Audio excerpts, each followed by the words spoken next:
우리가 함께 은혜 나눈 하나님 말씀은 디도서 3장 1절에서 8절까지 말씀. 다 찾으셨으면 함께 한 목소리로 합독하도록 하겠습니다. 시작. 너는 그들로 하여금 통치자들과 권세 잡은 자들에게 복종하며 순종하며 모든 선한 일 행하기를 준비하게 하며 아무도 비방하지 말며 다투지 말며 간웅하며 범사의 온유함을 모든 사람에게 나타낼 것을 기억하게 하라.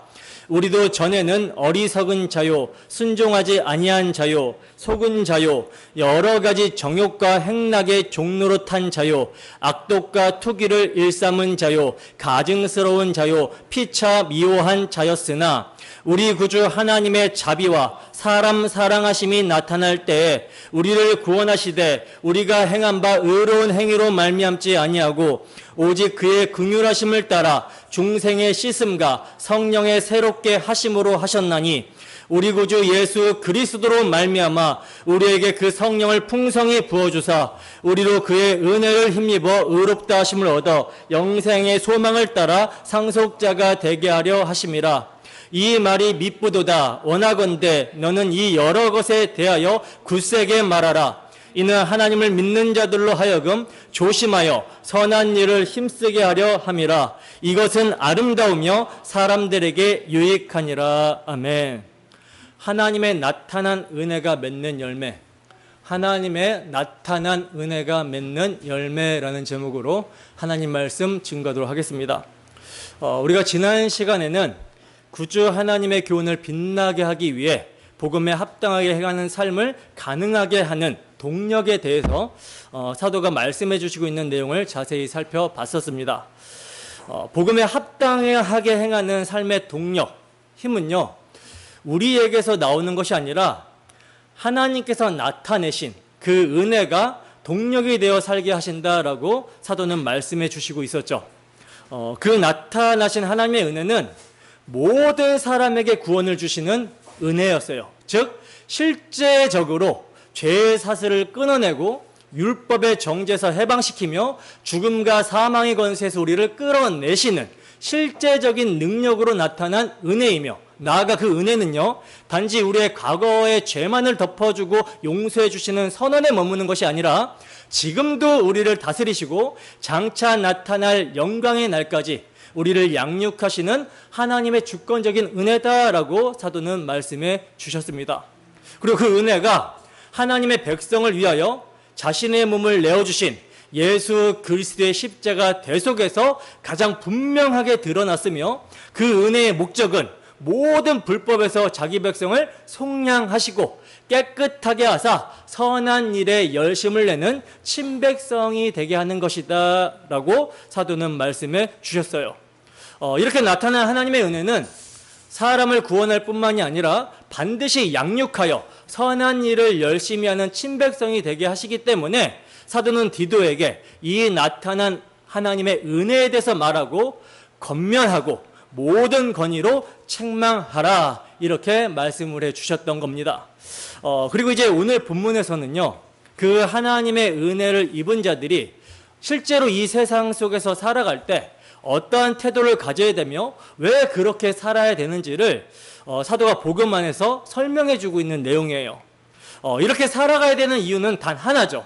오직 하나님의 자비와 사랑, 성령의 중생과 새롭게 하심, 그리고 은혜로 말미암는 칭의와 영생의 소망 때문임을 사도는 말씀해 주십니다.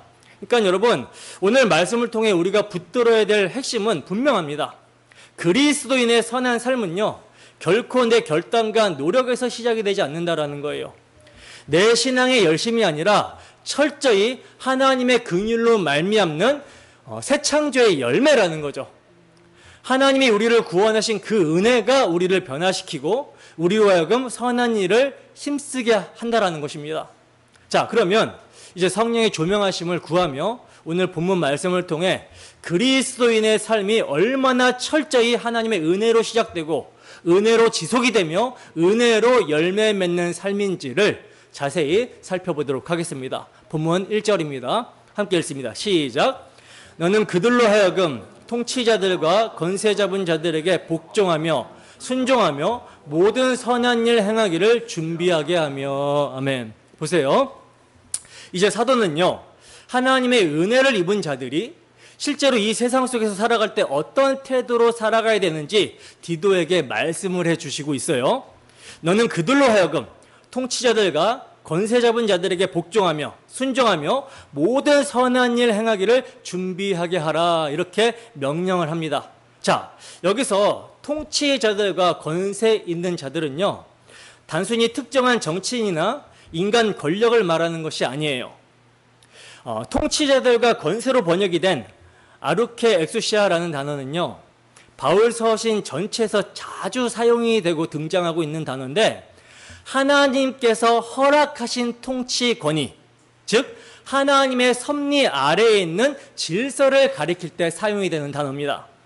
그러니까 지금 사도는 로마 제국이라는 불완전하고 때로는 억압적인 체제 아래에 있는 성도들에게조차 뭐하라고? 복종하라고, 순종하게 하라고 디도에게 명령을 하고 있는 겁니다. 왜냐? 왜입니까? 그 이유는 단 하나죠. 하나님께서 그 권세를 허락하셨다. 하나님께서 그 권세를 세우셨기 때문이라는 거예요. 로마서 13장 1절 말씀 보겠습니다. 함께 했습니다. 시작. 각 사람은 위에 있는 권세들에게 복종하라. 권세는 하나님으로부터 나지 않음이 없나니 모든 권세는 다 하나님께서 정하신 바라. 아멘. 보세요. 사도는요, 각 사람은 위에 있는 권세들에게 복종하라 하면서 이 권세는 하나님으로부터 났다라고 말씀을 하고 있죠. 그러니까 모든 권세는 하나님으로부터 나며 하나님께서 세우시고 하나님께서 정하셨다라는 거예요. 그러니까 그 자체가 하나님의 주권 아래 허락된 도구임을 전제를 하고 있는 것입니다. 때문에 사도는요, 지금 디도에게 그레데 성도들이 세상의 통치자들에게 복종하고 순종하라, 이렇게 명령을 하고 있는 것이 아니라 그 배후에 계신 하나님의 주권에 복종을 하고 순종하라, 이렇게 명령을 전하고 있는 거예요. 왜냐? 복음을 믿는 자들에게 있어서 더 이상 세상 나라에 우리가 속한 것이 아니라 하나님 나라에 속한 자들이기 때문에 그렇습니다. 우리는 이제 세상에 속한 자들이 아니라 하나님 나라에 속한 자들이라는 거예요. 빌립보서 3장 20절 말씀입니다. 함께 했습니다. 시작. 그러나 우리의 시민권은 하늘에 있는지라 거기로부터 구원하는 자 곧 주 예수 그리스도를 기다리노니. 아멘. 보세요. 사도는요, 우리의 시민권이 어디에 있다라고 그래요? 하늘에 있다라고 그러죠. 때문에 하나님 나라의 시민권자인 우리는요, 구주 예수 그리스도의 다시 오심을, 주님의 재림을 기다리며 땅의 나라 안에서도 하나님의 질서와 정의를 세우는 그 하나님의 뜻을 존중하며 살아야 되는 거예요. 자, 그런데요, 여기서 우리가 한 가지 분명하게 기억해야 될 것이 있습니다. 그게 뭐냐?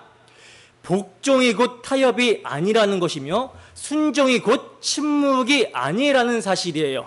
무슨 말이냐면요, 성도, 그리스도인은 불의한 권세에 저항할 수 있다라는 말입니다. 우리가 부모님을 공경하고 부모님께 순종할 때 전제가 있죠. 그 전제가 뭡니까? 주 안에서예요. 주 밖에서는 순종할 수 있습니까? 없습니까? 하나님의 정하신 기준과 뜻에서 벗어나는 것을 부모님이 요구한다. 순종할 수 있어요? 없어요? 없어요. 마찬가지로 직장 안에서도 상사들에게 우리가 순종하고 복종하는 태도는 마땅하지만 이것도 어디서 해야 됩니까? 주 안에서 해야 돼요. 하나님의 뜻과 정하신 질서 밖에서 순종하는 법은 없습니다. 자, 그렇기 때문에 그리스도인은 불의한 권세에 대해서는 저항할 수 없다라는 거죠. 그러나 그 저항의 동력은 뭐냐? 자기 자신의 의로움이 아니라는 거예요. 자신의 의가 아니라 예수 그리스도께서 우리 죄를 위하여 죽으셨다가 살아나신 복음의 진리 때문이어야 된다라는 거죠. 하나님의 이름과 그분의 영광이어야 된다라는 거예요.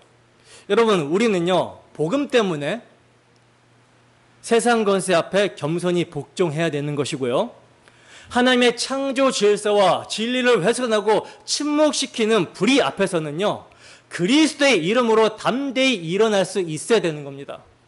그렇기 때문에 사도는 곧 이어서 이렇게 덧붙이고 있는 거예요. 모든 선한 일을 준비하게 하라. 여러분, 복음으로 거듭난 성도들은요, 통치자들과 권세 잡은 자들에게 복종하며 순종할 뿐만 아니라 언제나 선한 일에 준비가 되어야 되는 사람이어야 됩니다. 야고보 사도는요, 사람이 선을 행할 줄 알고도 행하지 아니하면 죄라고 말씀을 하고 있어요.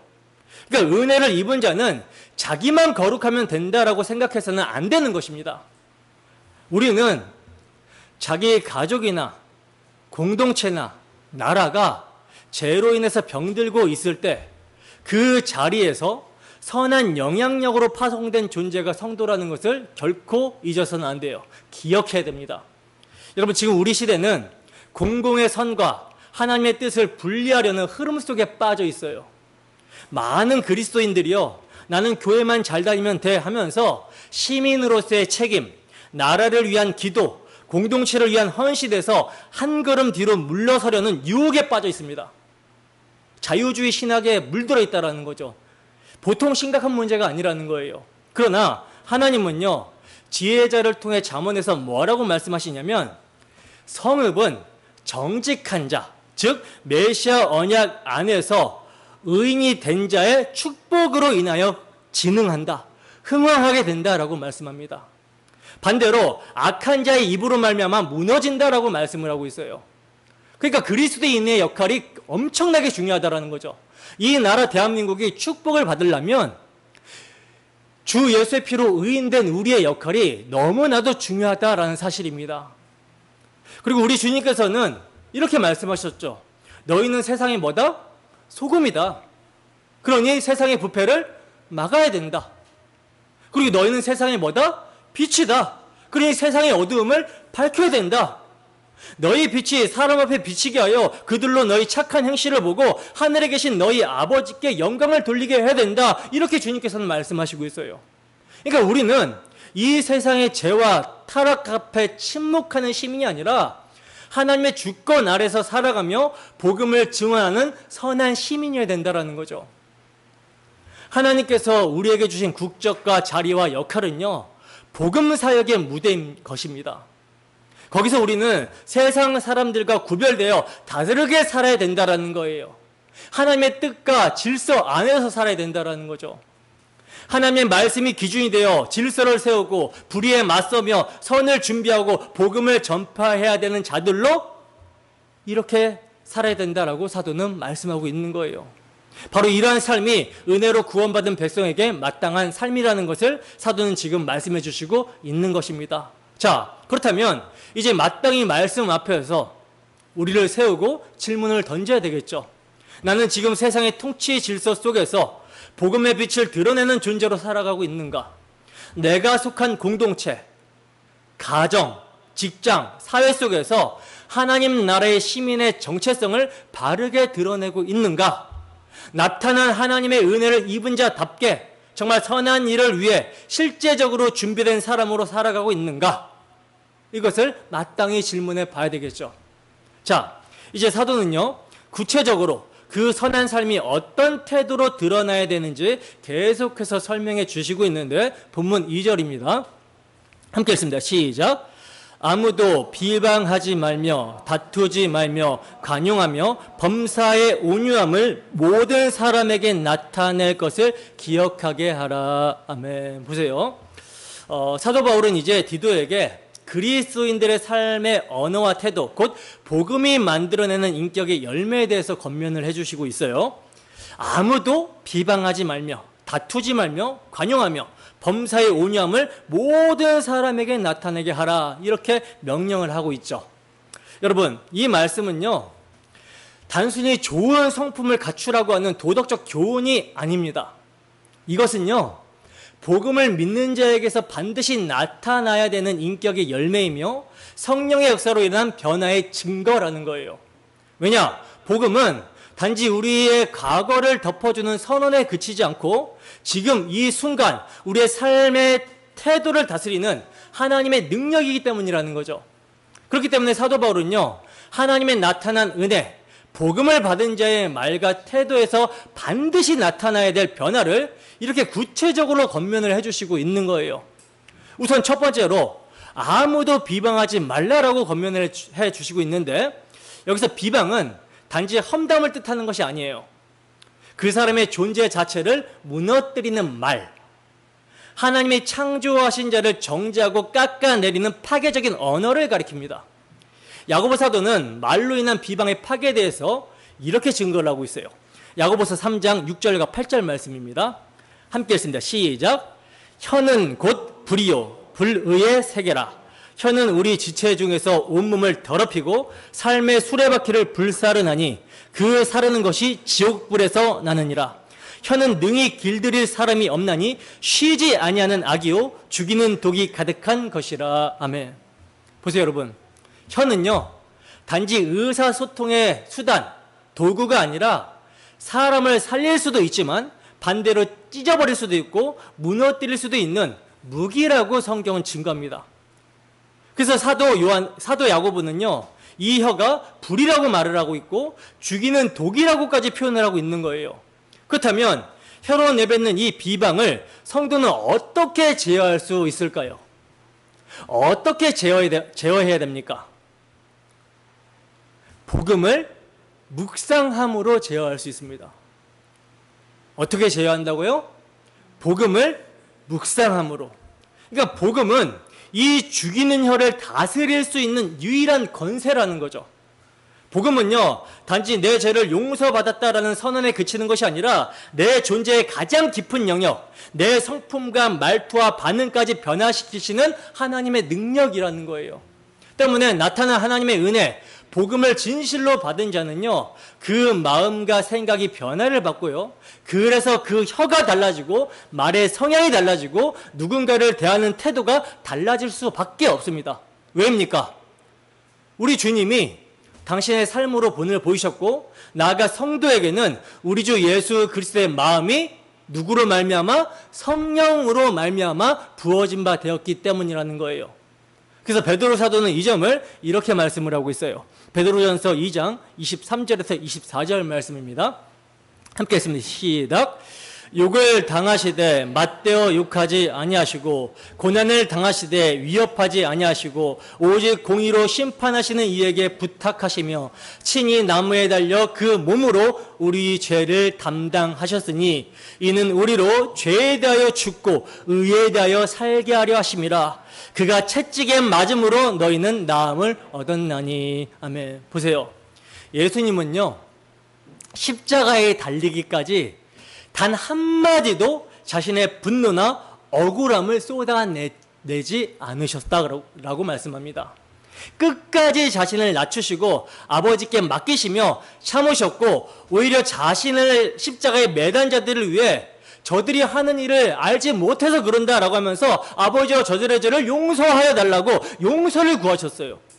왜요? 바로 우리 주님의 겸손, 죽기까지 낮아지심과 우리를 위한 용서와 희생의 사랑이 우리의 구원을 이루는 길이었기 때문입니다. 우리로 하여금 죄에 대하여 죽고 의에 대하여 살게 하시고자 그렇게 하셨다라는 거죠. 여러분, 나타난 하나님의 은혜, 복음이란 이 예수의 생애 전체가 내 것이 되었다라는 선포예요. 따라서 십자가의 은혜를 입은 자는요 더 이상 자기 말로 살지 않습니다. 우리가 자기 말로 살잖아요? 그럼 거짓의 아비의 마귀의 말로 사는 거예요. 그 말 속에, 이제 우리의 말 속에 은혜가 스며들고 비방과 정죄가 사라지고 참는 말, 덕을 세우는 말, 하나님을 의뢰하는 말로 믿는 자는 바뀌어 가게 되는 거예요. 그리하여 하나님의 은혜를 받은 자는 결국 복음으로 말하게 되고 복음으로 반응하게 되는 것입니다. 입에서 나오는 말은요 마음에서 나온다라고 하셨죠. 근데 복음의 능력이 우리의 마음을 바꾸었다라는 것이 사실이라면, 그것을 우리가 확신한다면 우리 입의 말과 태도가 바뀌는 것도 너무나 당연한 것이죠. 골로새서 4장에서 사도는요 너희 말을 항상 은혜 가운데서 소금으로 맛을 냄같이 하라고 말씀합니다. 그러므로 교회 안에서 또 성도 간에, 가정에서, 부모와 자녀 간에, 직장에서, 이웃과의 관계 속에서 은혜가 임한 성도들은요 비방의 말이 아니라 은혜의 말이 흘러가야 되는 거예요. 자, 그리고 이제 두 번째, 복음을 받은 자의 말의 태도에서 반드시 나타내야 될 열매로, 변화로 사도는 다투지 말라라고 권면을 해주시고 있는데, 이 말씀도 단순히 싸우지 말고 조용히 살라는 말이 아니에요. 여러분, 그리스도인은요, 자기 의를 주장하며 싸우는 자들이 아니라 십자가 아래서 자기 주장을 내려놓은 자들이죠. 그렇습니까? 자, 왜냐? 우리가 의롭다함을 얻은 것도 우리의 주장이나 행위로 된 것이 아니라 전적으로 하나님의 긍휼하심으로 된 것이기 때문에 그렇습니다. 여러분, 교회 안에 많은 갈등은 왜 일어나죠? 진리 때문에 일어납니까? 아니죠. 진리가 아닌 자기 주장과 자기 생각을 고집할 때 생기게 되는 거예요. 때문에 진리를 위한 분별은 반드시 있어야 되지만 복음의 사람들은요, 다툼이 아니라 화평케 하는 자로 살아야 된다라는 것입니다. 화평케 하는 자로. 그래서 우리 주님께서도 팔복에 대해서 말씀하실 때 뭐라고 말씀하십니까? 8번째로 뭐라고 말씀하시죠? 화평케 하는 자는 복이 있나니 그들이 하나님의 아들이라 일컬음을 받을 것이요, 이렇게 말씀하죠. 즉, 복음을 믿는다라는 것은요, 자기 기준으로 한 생각의 옳고 그름의 싸움을 멈추고 하나님의 말씀을 기준으로 십자가 앞에서 자기를 부인하고 다 내려놓는 것을 말하는 겁니다. 말씀이 기준이 되어 자기를 부인할 때 이때 다투지 않을 수 있다라는 거예요. 이해하고 용납해 줄 수 있다라는 거죠. 자, 이제 사도는 더 나아가 관용하며 범사의 온유함을 모든 사람에게 나타내게 하라, 이렇게 명령을 합니다. 여기서 나타내게 하라 라는 단어가 헬라어 엔데이크 니메누스라는 말인데요, 현재 분사형으로요, 이례적인 행동이 아니라 지속적인 삶의 태도를 가리키는 말이에요. 예수님께서는 이렇게 말씀하셨죠. 나는 마음이 온유하고 겸손하다. 나의 멍에를 메고 내게 배워라. 이렇게 말씀하셨죠. 그리스도께서는요, 그 온유하신 성품으로 가룟 유다의 발을 씻기셨고요, 자신을 배신할 제자들을 끝까지 사랑하셨으며 십자가 위에서 자기를 못 박는 자들을 용서하시고 그들을 위해 기도하셨어요. 그 온유하심은 고통 앞에서 사라지지 않았고요, 모욕과 조롱과 침뱉음 앞에서도 무너지지 않았습니다. 따라서 복음이 우리 안에 성령으로 말미암아 임하면 사람을 대하는 태도가 달라지게 되는 거예요. 왜냐? 복음이 주님의 온유하심이 자신의 것임을 알게 하시며 자신이 얼마나 큰 죄인이며 어떠한 용서를 받았는지 알게 하기 때문에 타인을 온유함으로 인내하고 부드럽게 대할 수 있게 된다는 거죠. 그래서 사도는요, 디도로 하여금 복음을 믿는 성도들에게 모든 사람에게 온유함을 나타내게 할 것을 기억하게 하라, 이렇게 말씀해 주시고 있는 거예요. 교회 안에서만이 아니라 불신자들 앞에서도, 심지어 나를 대적하는 자 앞에서도, 미워하는 자들 앞에서도, 가정과 직장에서 온라인 상에서도 그렇게 해야 된다는 거죠. 여러분, 복음은 말과 태도, 전인격의 문제까지 다루는 전인격적인 하나님의 은혜입니다. 우리가 여전히 말로 상처를 주고 갈등을 만들고 자기 주장을 꺾지 못한다면 우리는 복음을 아직 다 누리고 있지 못하는 것이라고 할 수 있어요. 자, 그렇다면 어떻게 우리가 범사에 그렇게 온유하고 간용해야 할 것을 기억하며 모든 사람 앞에서 복음을 드러내는 삶을 살 수 있게 되는가? 어떻게 그런 삶을 살아갈 수 있을까요? 사도는 그 해답을 3절에서 말씀합니다. 본문 3절입니다. 함께 읽습니다. 시작. 우리도 전에는 어리석은 자요, 순종하지 아니한 자요, 속은 자요, 여러 가지 정욕과 행락의 종노릇한 자요, 악독과 투기를 일삼은 자요, 가증스러운 자요, 피차 미워한 자였으나. 아멘. 자, 보세요. 사도는 이제 디도에게 왜 복음 안에서 범사의 온유함을 나타내야 하는가, 어떻게 그렇게 살 수 있게 되는가라고 하는 근본적인 질문에 해답을 주고 있습니다. 여기서 사도가 우리도라는 말로 시작을 하고 있는 것은요, 우리 스스로도 본래 하나님의 진노 아래 있었던 자들이었음을 잊지 말라는 말씀이에요. 여러분, 복음은요, 복음은 너는 착하니까 착하게 살라고 말하지 않습니다. 도리어 너도 원래 저들과 똑같이 진노의 자식들이었다라고 하는 성도의 처음 자리, 이것을 보게 한다라는 거죠. 이것이 여러분, 복음이 사람을 겸손하게 만드는 방식입니다. 십자가 앞에 남이 아니라 자신을 세우게 한다라는 거예요. 그러므로 오녀는요, 남보다 도덕적으로 우월한 자의 태도가 아니라 오히려 죄의 비참함을 경험한 자, 내가 얼마나 비참한 자였는지를 아는 자만이 드러낼 수 있는 그러한 태도예요. 그래서 사도 바울은 여기서 7가지의 죄의 상태를 나열하며 우리가 과거에 얼마나 깊이 죄 가운데 있었던 자들이었는지를 강조합니다. 그래서 보시면 어리석은 자라는 말은요, 진리를 모르고 배척하며 거부한 자라는 뜻이고요, 순종하지 않은 자라는 말은요, 하나님의 통치를 받아들이지 않고 거부하는 자다라는 뜻이며, 정욕과 행락의 종노릇한 자라는 말은요, 자기 욕망에 붙잡혀 살아가는 자를 뜻하는 것이고, 피차 미워한 자는 죄로 인해 깨어진 인간관계의 비참함을 보여주는 표현이에요. 이 상태가 바로 어떤 상태다? 은혜 받기 전에, 하나님의 나타난 은혜, 복음을 받기 전에 우리의 상태였다라는 거죠. 에베소서에서는 이렇게 표현하고 있죠. 죄와 허물로 죽은 상태. 그 가운데 행하며 세상 풍조를 따르며 공중 권세 잡은 자를 따르던 상태.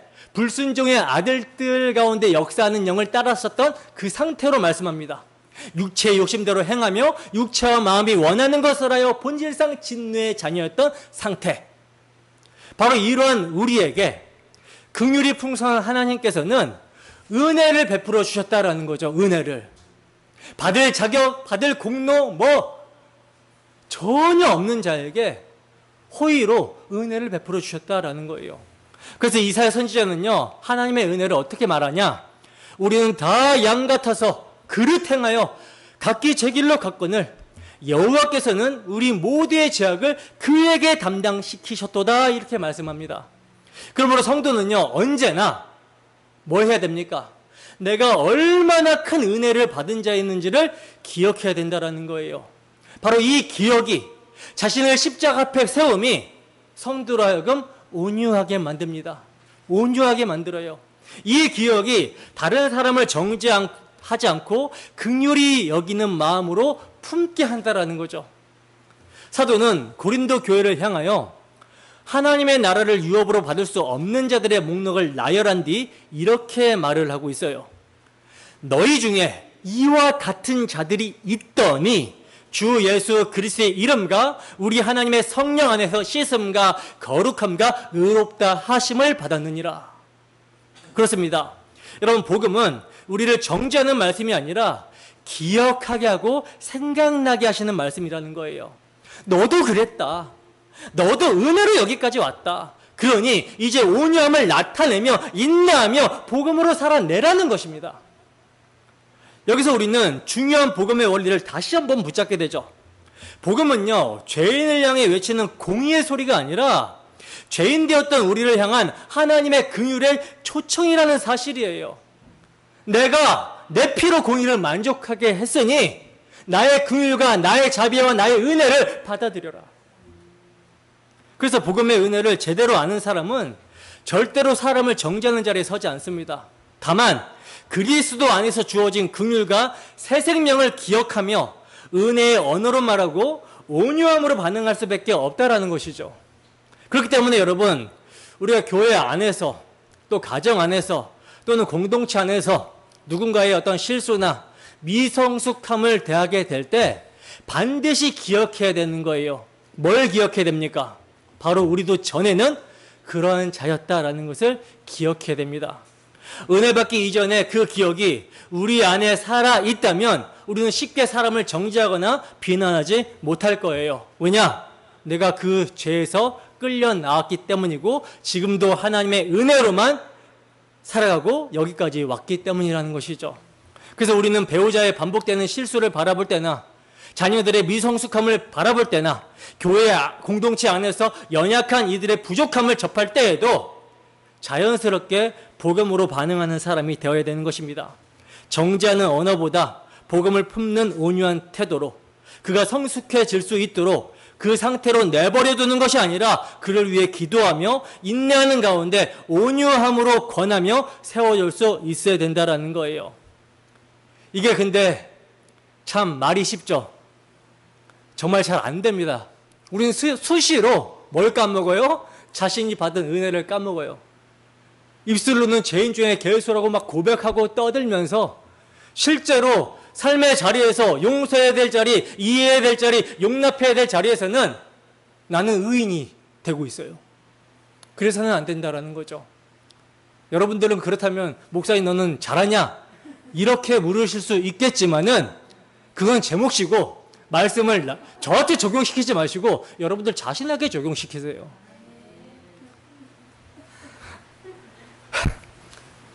제가 참 설교 준비하면서 마음이 찔렸습니다. 어제도 제가 혈기를 부렸거든요. 그래서 방향성이 중요한 거죠, 여러분. 우리가 넘어져도 어디로 넘어지느냐, 그 방향성이 중요한 거예요. 그 방향성이 표대를 예수 그리스도께 맞추고 있어야 넘어져도 다시 그 표대를 향하여 일어나 갈 수가 있다라는 거예요. 여러분, 복음을 아는 자의 입술은 달라집니다. 대응하는 말투가 달라집니다. 반응의 태도가 달라집니다. 왜냐? 예수 그리스도의 십자가가 바로 나 같은 자를 먼저 품으셨다라고 하는 복음의 기억이 그에게 살아있기 때문에 혹여 넘어져도 그 기억이 일으킨다라는 거예요. 혹 실수해도 그 기억이 돌이키게 한다라는 거죠. 여러분, 혹시 내 안에 여전히 복음에 합당한 말이 아니라 옛사람의 말로 반응하고 있는 모습은 없습니까? 누군가의 부족함 앞에서 먼저 감정이 올라오는 그 순간, 나도 본래는 그런 자였고 지금도 여전히 그 은혜가 아니면 설 수 없는 자입니다 라고 하는 복음의 고백으로, 복음의 기억으로 나 자신을 낮춰야 됩니다. 그 고백이 나올 수 있는 사람이 바로 복음을 진짜 아는 사람의 모습이라는 거예요. 그리고 그 고백이 우리를 복음의 온유함으로 이끌어 가게 되는 것입니다. 그것이 바로 복음이 만든 성도의 인격이 되는 거예요. 자, 이제 사도는 우리가 어떻게 그런 존재로 변화되었는지를 이제 더욱더 깊이 설명해 주시고 있는데 본문 4절과 5절 말씀을 보겠습니다. 사도는 이제 이렇게 선포를 해주시고 있어요. 본문 4절에서 5절 말씀 함께 읽습니다. 시작. 우리 구주 하나님의 자비와 사람 사랑하심이 나타날 때에 우리를 구원하시되 우리가 행한 바 의로운 행위로 말미암지 아니하고 오직 그의 긍휼하심을 따라 중생의 씻음과 성령의 새롭게 하심으로 하셨나니. 아멘. 여러분, 복음은 여기서 정점을 이루게 되는 거죠. 왜냐? 우리를 온유하게 하고 정죄보다 긍휼로 반응하게 만드는 근거가 바로 이 말씀이기 때문입니다. 사도는요, 우리가 어떻게 구원받았는지를 설명하면서 한 가지를 아주 분명하게 선포하고 있어요. 어떤 말씀입니까? 우리의 행한 바 의로운 행위로 말미암지 않았다라고 그러죠. 무슨 말입니까? 우리의 어떤 선행, 도덕적인 착함, 어떤 공로, 우리의 어떤 노력, 결단, 열심, 눈물 등등등 그 어떤 것으로도 하나님 앞에 구원의 조건이 될 수 없다라고 말씀을 하세요. 구원은 전적으로 하나님의 자비와 사람을 사랑하심이 나타난 결과라는 것입니다. 자, 여기서 자비는 엘레오스라는 말인데요, 죄인을 불쌍하게 여기는 하나님의 마음을 나타내는 단어고요. 사람 사랑하심, 필란스로피아라는 말은요, 죄인을 향한 하나님의 따뜻한 호의, 그 사랑의 감정을 말하는, 표현하는 단어입니다. 그러니까 우리가 구원받은 이유는요, 우리가 하나님께 어떤 조건과 자격을 가지고 나왔기 때문이 아니라 하나님이 오직 당신의 긍휼과 은혜의 사랑으로 다가오셨기 때문이라는 거예요. 사도는 로마서에서 이렇게 말씀합니다. 로마서 9장 16절 함께 있습니다. 시작. 그런즉 원하는 자로 말미암음도 아니요 다른 박질을 하는 자로 말미암음도 아니요 오직 긍휼히 여기시는 하나님으로 말미암음이니라. 아멘. 여러분, 바로 이 복음의 선언이 우리를 낮추고 우리로 하여금 은혜 아래에서 겸손케 합니다. 그래서 이제 사도는 이 구원의 구체적인 방식을 이렇게 설명을 해주시고 있는 거예요. 어떻게 설명합니까? 중생의 씻음과 성령의 새롭게 하심으로 하셨나니라고 그러죠.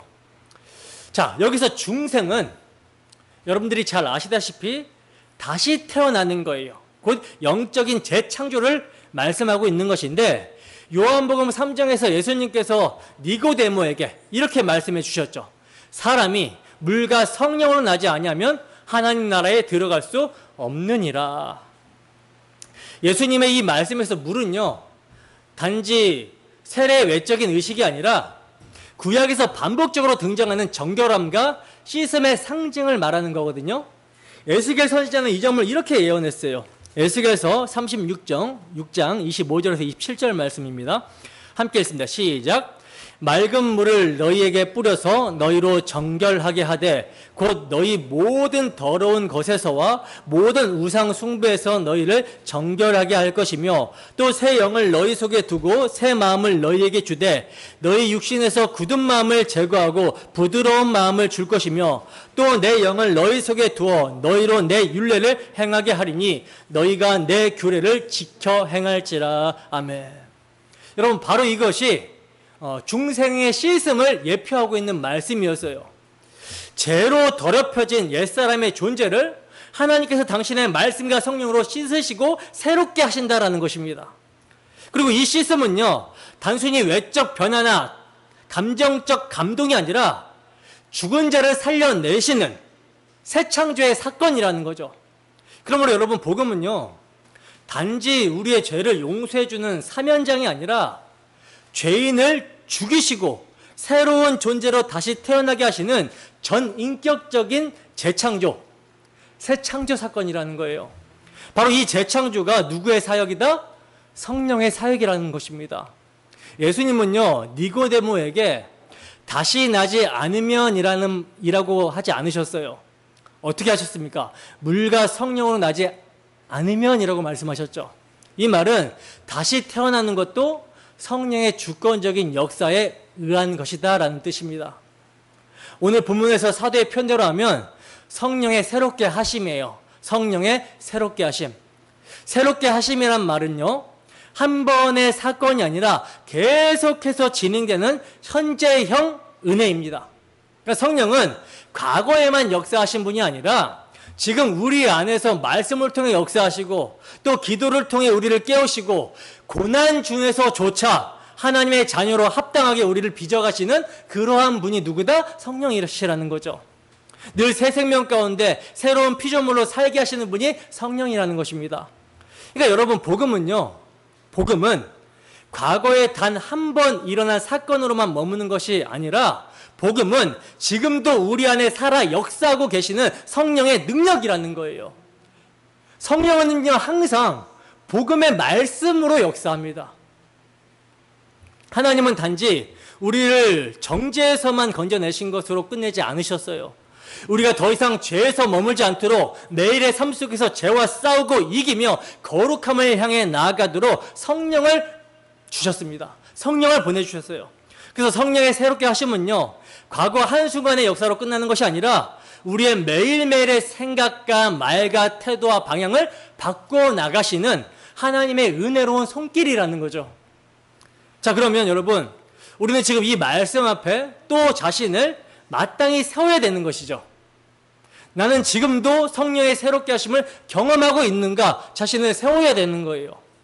여러분, 혹시 내 신앙이 멈춰 있는 것 같다면, 혹여 내 영혼이 무기력과 반복된 죄에 짓눌려 있는 것 같다면 이것은 하나님의 능력이 부족한 것이 아니라 내가 그분의 나타난 은혜, 복음에 유념하지 않고 그 복음의 은혜를 망각하며 살고 있기 때문입니다.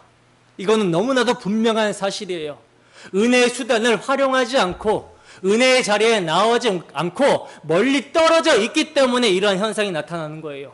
그러나 너무나도 감사하게도 성령께서는 참 성도를 그러한 상태로 계속해서 내버려 두시지 않으시죠.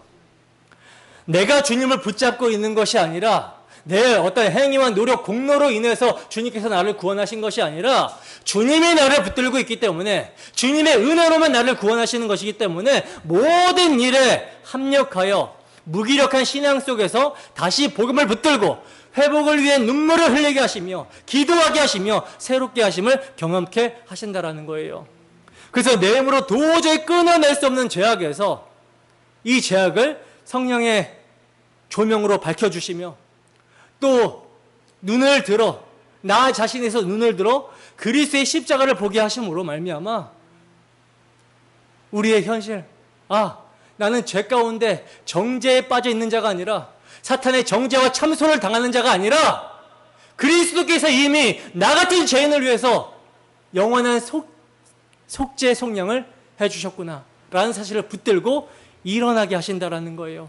회개하여 돌이키게 하시고 의에 주리고 목마름으로 가난하고 애통한 심령, 상하고 통해하는 심령으로 주를 찾게 하신다라는 것입니다. 주님의 은혜를 누릴 수 있도록 새롭게 해주신다라는 거예요.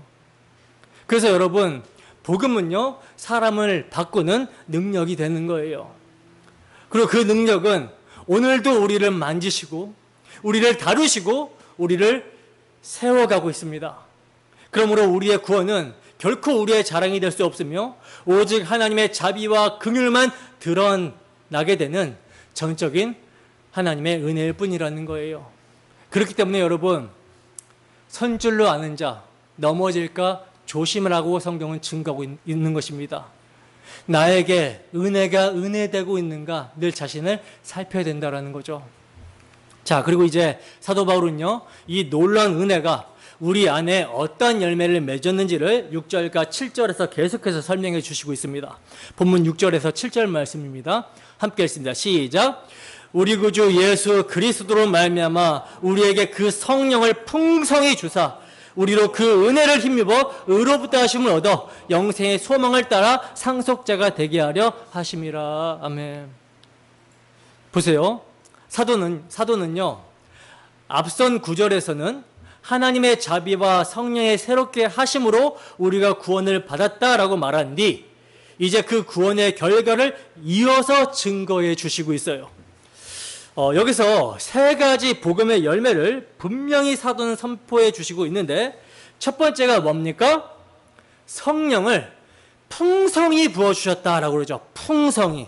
여기서 풍성히, 플루시우스라는 단어는요, 한 번, 두 번 감정적으로 경험되는 임재가 아니라 그리스도 예수 안에서 단번에 그리고 넘치도록 부어주신 성령의 부으심을 뜻하는 단어예요. 그러니까 단순한 어떤 느낌이나 감정이 아닌 구속사 속에서 예수님이 승계하신 후 보내주신 성령의 실제적인 사역을 말하는 것입니다. 사도행전에 보면 베드로 사도가 이렇게 증거를 하죠. 사도행전 2장 33절 말씀입니다. 함께 읽습니다. 시작. 하나님이 오른손으로 예수를 높이심에 그가 약속하신 성령을 아버지께 받아서 너희가 보고 듣는 이것을 부어주셨느니라. 아멘. 보세요. 베드로 사도는요, 하나님께서 또 아들에게 약속하신 성령을 하나님의 아들에게 주셔서 그 아들로 하여금 성령을 부어주셨다라고 말씀하고 있죠. 성령은 우리 안에 구원의 실체를 적용하시는 분입니다. 예수 그리스도의 십자가 대속, 죄사함을 실제로 믿게 하시고요, 하나님의 말씀을 생명의 능력으로 깨닫게 하시며 날마다 그리스도를 바라보며 살게 하신다라는 실제적인 능력의 말씀이라는 거예요. 여러분, 성령의 사역 없이는요, 복음은 결코 적용이 될 수 없습니다. 때문에 성령은 단지 부수적인 은사가 아니라 예수 그리스도의 구속을 실현시키시는 주체시라는 거죠. 예수 그리스도로 말미암아 계시된 아버지와 인격적인 교제를 누리며 그 아버지를 신뢰하게 하시는 주체라는 거예요. 여러분들은 지금 이 성령의 충만함을 삶 속에서 누리고 있습니까? 삶 속에서 누리며 살고 있습니까? 이거 점검해 봐야 되는 거죠. 성령이 우리 안에 역사하면, 성령이 충만하면 하나님이 나타나신 은혜, 복음이 우리의 삶의 실제가 됩니다.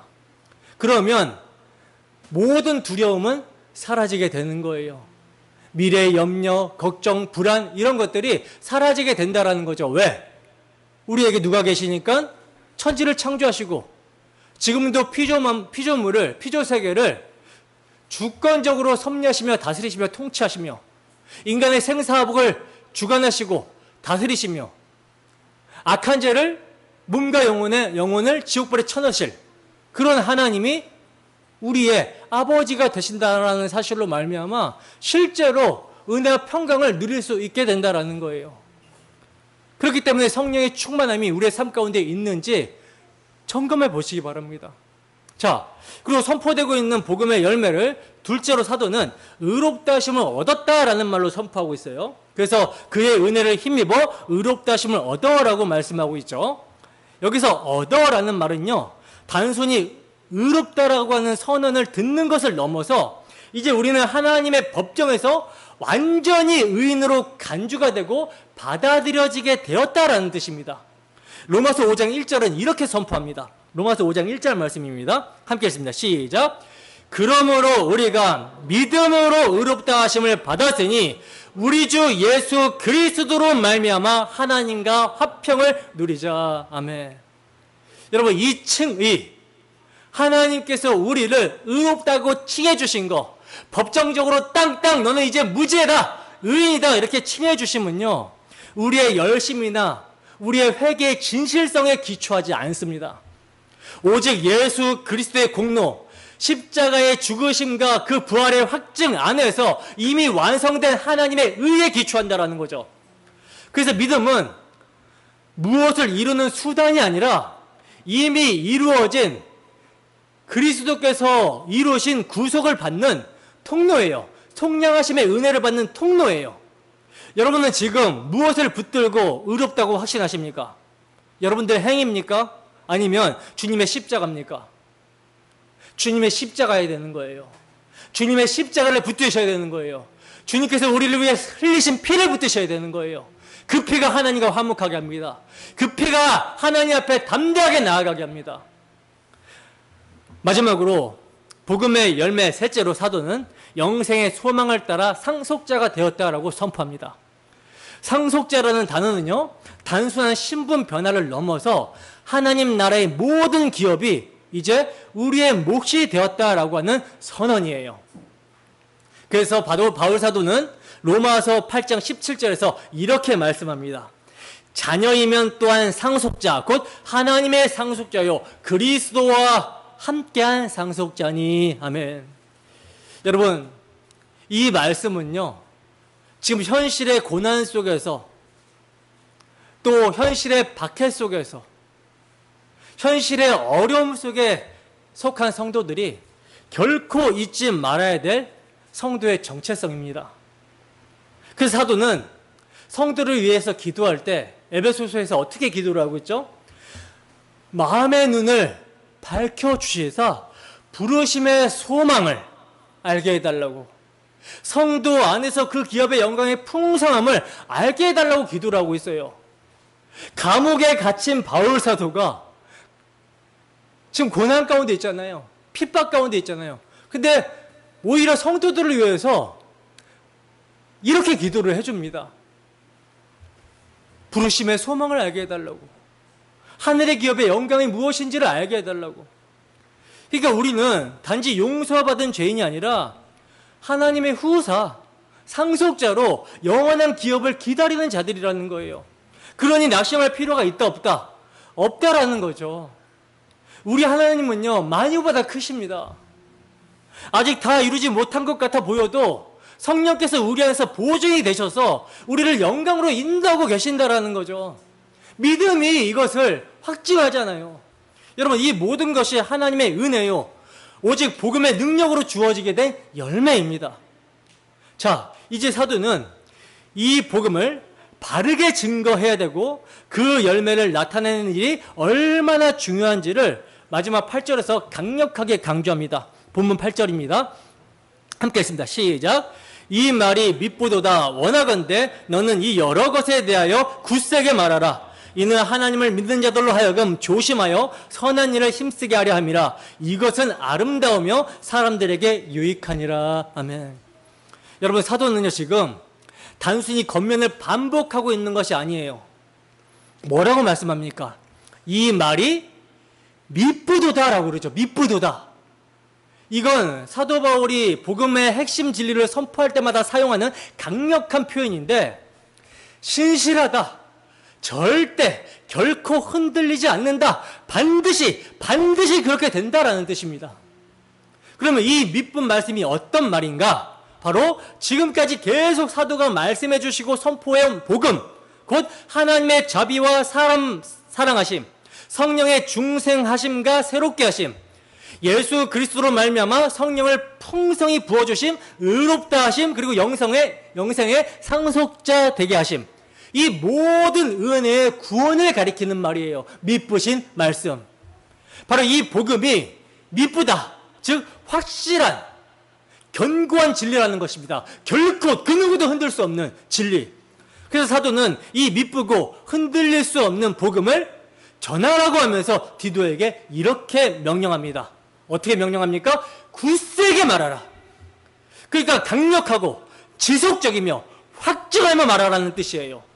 왜 그래야 됩니까? 복음이 진리이기 때문에. 그 진리는 반드시 성도의 삶을 변화시키기 때문입니다.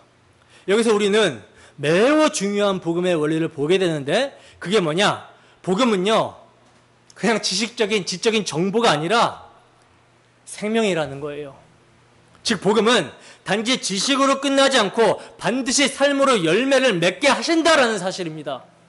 그래서 사도는 이는 하나님을 믿는 자들로 하여금 조심하여 선한 일을 힘쓰게 하려 함이라, 이렇게 말씀해 주시고 있는 거예요. 여기서 조심하여라는 표현은요, 깊이 숙고하여 자기 자신을 들여다보면서 주의 깊게 자신을 살피며 행하는 그런 태도를 말을 하고요. 그리고 힘쓴다라는 것은요, 그냥 한 번, 두 번 선한 일을 하는 것이 아니라 열정을 가지고 계속해서 추구한다라는 뜻이에요. 그렇다면 여러분, 우리는 여기서 반드시 물어야 될 게 있죠. 왜 하나님을 믿는 자는 조심하여 선한 일에 힘써야 되는가? 왜 조심하여 선한 일에 힘써야 됩니까? 왜 자신을 살피고 조심하여 선한 일에 힘써야 됩니까? 그 이유는 단 하나입니다. 그것이 바로 하나님이 복음을 주신 목적이며 복음이 그렇게 우리를 만들어내기 때문이라는 거예요. 여러분, 복음은 선한 일을 대신해 주는 것이 아니에요. 복음은요, 선한 일을 행할 수 있도록 하는 동력이며 능력이 됩니다. 그렇기 때문에 바울사도는 에베소서에서 이렇게 말씀합니다. 에베소서 2장 10절 말씀입니다. 함께 했습니다. 시작. 우리는 그가 만드신 바라 그리스도 예수 안에서 선한 일을 위하여 지으심을 받은 자니, 이 일은 하나님이 전에 예비하사 우리로 그 가운데서 행하게 하려 하심이니라. 아멘. 여러분, 이 말씀은 우리가 선한 일을 행해서 구원을 받게 된다라는 말이 결코 아닙니다. 반대로 구원을 받았기 때문에 반드시 성도의 삶은 선한 삶으로 드러나게 된다라는 의미예요. 여기에서 선한 일은요, 세상 사람들이 말하는 선한 일이랑은 달라요. 세상 사람들이 말하는 선한 일은 그냥 단순히 도덕적으로 윤리적인 삶을 말하는 것이지만 그리스도인들이 말하는 선한 삶은요, 반드시 예수 그리스도의 십자가 앞에 자신을 세워서 자기를 부인한 상태에서 그 복음이 만들어낸 자기 의가 아닌, 자기 자랑이 아닌 하나님의 은혜가 만들어낸 열매를 말하는 거예요. 이것이 은혜로 구원받은 자의 정체성이며 하나님께서 우리를 창조하신 목적이라는 것입니다. 하나님의 은혜의 영광을 드러내게 하는 것이죠. 그러므로 사랑하는 여러분, 이 진리 앞에서 이제 우리 자신의 삶을 깊이 들여다봐야 됩니다. 지금 내 안에 열매 맺히고 있는 삶의 열매는 무엇입니까? 복음이 내게 심겨졌다면 그 복음의 무게만큼 반드시 선한 삶의 열매가 드러나야 되는 것이죠. 때문에 우리는 조심스럽게 자신의 삶을 복음 앞에 비추어 보면서 질문을 해야 되는 거예요. 나는 지금 복음이 동력이 되어 그 능력으로 선한 일을 열심히 하고 있는가? 혹시 선한 일을 하면서도 그 열매를 자기의 자랑이나 공로로 삼고 있지는 않은가? 아니면 복음을 들었다라고 하는 안도감만으로 선한 삶은 크게 중요하지 않게 여기며 게으르게 살아가고 있지는 않은가? 나는 주님 앞에 설 그날까지 선한 일을 힘써 할 이유를 복음 안에서 붙들고 있는가? 여러분, 이 질문들은 단지 반성하자라는 말이 아니에요. 이것은 복음의 은혜가 지금 내 삶을 어디까지 변화시키고 있는지를 점검하자라고 하는 믿음의 질문입니다. 우리의 삶의 방향성을 어디에 두고 있는가? 우리의 표대를 어디에 두고 있는가? 이거 묻고 있는 거예요. 우리의 표대가 정말 예수 그리스도 그분에게 있는가? 그렇기 때문에 여러분, 우리의 표대를 옆 사람에게 두면 안 돼요. 누구에게 둬야 돼요? 그리스도께 둬야 돼요. 그리스도의 온전하심 같이 온전하기 위해서 그리스도께서 이미 이루신 복음을 붙들고 그 표대를 향해 달려가야 됩니다. 안주하면 안 된다라는 거죠. 그래서 이 질문 앞에 성령께서 우리의 양심을 깨우실 때 복음이 실제가 되어 맺힌 실제적인 열매들을 함께 우리가 되새겨야 된다라는 거죠. 하나님의 긍휼을 깊이 체험한 후 용서할 수 없었던 사람을 복음으로 품게 된 일, 과거의 죄와 실패가 무기력한 내 삶이 다시 복음을 붙들며 기도한 말씀으로 회복되기 시작한 은혜의 순간들, 자신을 드러내기 위한 봉사를 십자가 앞에 내려놓고 오직 은혜로 하나님만을 높이기 위해 하나님께서 공급해 주시는 힘으로 다시 섬기게 된 결정. 여러분, 이 모든 순간들이 바로 복음의 열매들인 거예요. 복음은요, 그냥 알므로 끝나는 정보가 아닙니다. 복음은 실제로 우리를 변화시키는 능력이에요. 그렇기 때문에 사도 바울은 마지막으로 이렇게 덧붙이고 있습니다. 이것은 아름답고 사람들에게 유익하니라. 아멘. 여러분, 복음의 열매인 선한 삶은요, 하나님 보시기에만 아름답고 열매 있는 삶이 아니라 세상 속에서 진짜 유익이 되는 삶이라는 겁니다. 이 세상이 정말 필요로 하는 것은요, 더 많은 지식이 아니에요. 복음을 알고 복음대로 살아내는 단 한 사람, 그 사람을 통해 복음은 오늘도 설득력을 얻고요, 세상은 하나님의 은혜의 영광을 보게 되는 것입니다. 그러므로 여러분, 이 복음의 말씀을 굳게 붙드시기를 소원합니다. 그리고 복음의 은혜를 알아가는 만큼 삶으로 응답하세요. 하나님의 은혜로 선한 일을 힘써 행하는 자, 그를 통해 오늘도 하나님의 나라가 이 땅 위에 드러나게 될 것입니다. 이제 말씀을 맺겠습니다. 여러분, 우리는 하나님의 자비와 사람 사랑하심이 나타난 자들입니다. 성령의 씻음과 새롭게 하심을 입었고 예수 그리스도의 십자가로 말미암아 그 복음을 믿음으로 의롭다 하심을 입었어요. 그리고 지금은 영생의 소망을 따라 살아가는 하나님의 상속자들입니다. 그렇다면 우리에게 남은 삶은 무엇입니까? 복음의 은혜로 시작된 인생이니 복음의 은혜로 열매 맺는 삶이어야 되지 않겠습니까? 자기 의가 아닌 예수 그리스도의 의로 선한 삶을 힘쓰며 살아가는 것, 그것이 바로 우리가 가야 하는 복음의 길이며 그것이 바로 우리가 받은 사명입니다.